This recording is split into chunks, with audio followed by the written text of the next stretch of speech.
जय माता दी।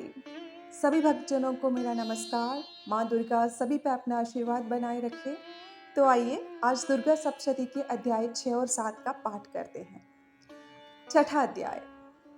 ऋषि बोले, देवी जी का इस प्रकार का वचन सुनकर दूत क्रोध से लाल लाल होकर लौट आया और फिर दैत्यराज को विस्तार के साथ सारी बातें सुना दी। दूत के वचन सुनते ही दैत्यराज क्रोध से भर गया। दैत्यों के सेनापति धूम्रलोचन से बोला, हे धूम्रलोचन, तुम देर मत करो, अपनी सेना के साथ वहां जाकर उस दुष्ट को केशों से पकड़कर बलपूर्वक घसीटते हुए यहाँ जल्दी ले आओ। यदि उसकी रक्षा के लिए कोई भी दूसरा उपस्थित हो, चाहे वे देवता, यक्ष, गंधर्व कोई भी हो, उसे मार डालो। ऋषि बोले, आज्ञा पाते ही वे धूम्रलोचन दैत्य 60,000 असुरों की सेना लेकर शीघ्र चल पड़ा। वहां पहुंचकर उसने हिमालय पर विराजमान देवी को देखा और ऊंची आवाज से बोला, अरे तू शुंभ निशुंभ के पास चल। यदि अभी भी प्रसन्नता पूर्वक मेरे स्वामी के पास नहीं चलेगी तो याद रख, तुझे बालों से पकड़कर घसीटते हुए बलपूर्वक मैं ले जाऊंगा। देवी बोली, इसमें संशय नहीं कि तुम्हें दैत्येश्वर ने भेजा है। तुम स्वयं भी बलवान हो, बड़ी भारी सेना भी साथ लाए हो। अब इस प्रकार की दशा में मुझे बलपूर्वक ले जाओ तो मैं तुम्हारा क्या कर सकती हूँ। ऋषि बोले, जब इस प्रकार का उसे उत्तर मिला तो धूम्रलोचन असुर देवी की ओर दौड़ा। तब तो देवी अंबिका जी ने हुंकार के शब्द से उसे भस्म कर दिया। फिर तो असुरों की क्रोध में आई बड़ी सेना तथा अंबिका जी ने एक दूसरे पर बाण, शक्तियां, फरसे आदि बरसाना आरंभ कर दिया। इधर देवी जी का सिंह वाहन भी कुपित होकर भयंकर नाद करता हुआ असुरों की सेना पर उछल पड़ा। कितने एक दैत्यों के केसरी ने नाखूनों से पेट फाड़ डाले, कितने एक दैत्यों को तल प्रहार करके उनके सिर धड़ से पृथक कर डाले और अन्यों की भुजाएं, सिर आदि छिन्न भिन्न कर दिए। कितनों के पेट फाड़ फाड़ कर गले के बाल फटकारते हुए सिंह ने रुधिर पान किया। अत्यंत कुपित हुए देवी जी के वाहन बलवान सिंह ने क्षण भर में दैत्यों की सेना नष्ट कर दी। देवी जी ने उस असुर धूम्रलोचन को मार डाला। देवी जी के वाहन सिंह ने भी सारी सेना का नाश कर दिया।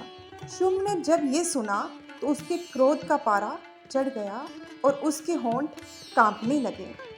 जट शुंभ ने चंड तथा मुंड दोनों दैत्यों को आज्ञा दी, हे चंड और मुंड, तुम दोनों बड़ी भारी सेना लेकर वहां पहुंचो, उसे जल्दी से यहाँ लाओ, उसे सेना लेकर खींच कर या बांध कर ले आओ।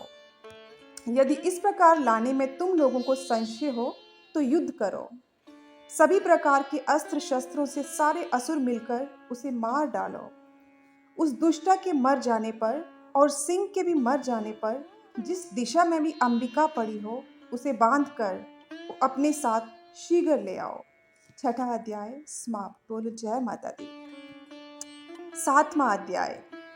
ऋषि बोले, तब आज्ञा पाते ही चंड, मुंड आदि दैत्य आयुधों से सुसज्जित होकर चतुरंगिनी सेना के साथ चल पड़े। वहां पहुंचकर उन्होंने देखा कि हिमालय की ऊंची स्वर्ण की चोटी पर सिंह पर देवी बैठी हैं और मंद मंद हंस रही हैं। इस प्रकार उसे देखकर पकड़ने की चेष्टा करने लगे। किसी ने धनुष चढ़ा लिया, किसी ने तलवार संभाल ली और कितने एक देवी जी के पास पहुंच गए। तब अंबिका जी ने उन शत्रुओं के प्रति क्रोध में आ गई। उस समय क्रोध के कारण उनका मुख काला हो गया। देवी जी के माथे पर कुटिल होकर भौहें तन गईं। तब तो भयानक मुख वाली काली देवी तलवार तथा पाश लिए प्रकट हो गई।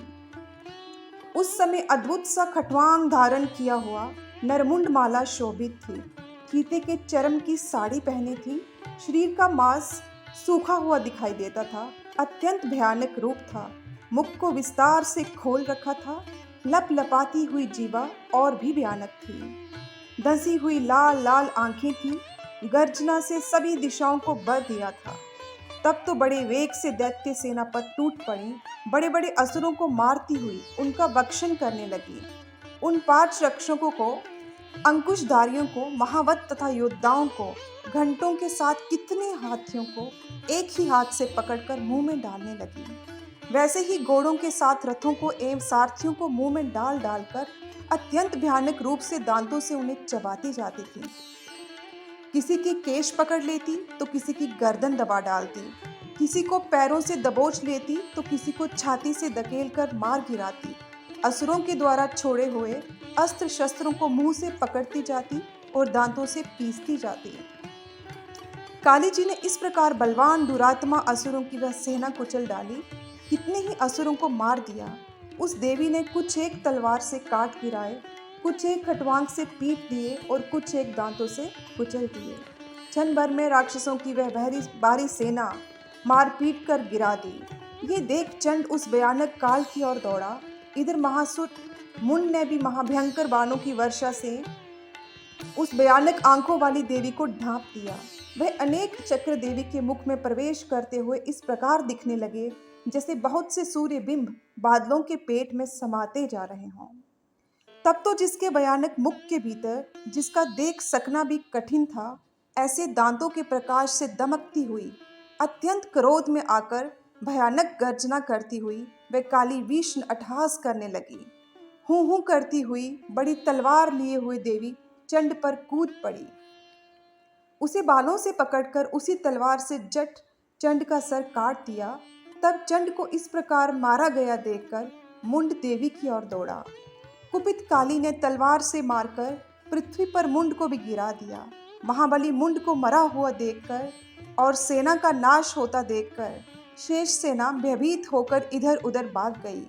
अनंता काली जी ने चंड तथा मुंड के सिर हाथ में लिए, फिर भयानक अट्टहास करती हुई चंडिका के पास पहुंचकर बोली, मैंने ये चंड और मुंड नामी महापशु आपकी भेंट चढ़ा दिए। अब तो शुंभ निशुंभ का आप स्वयं वध करना। ऋषि बोले।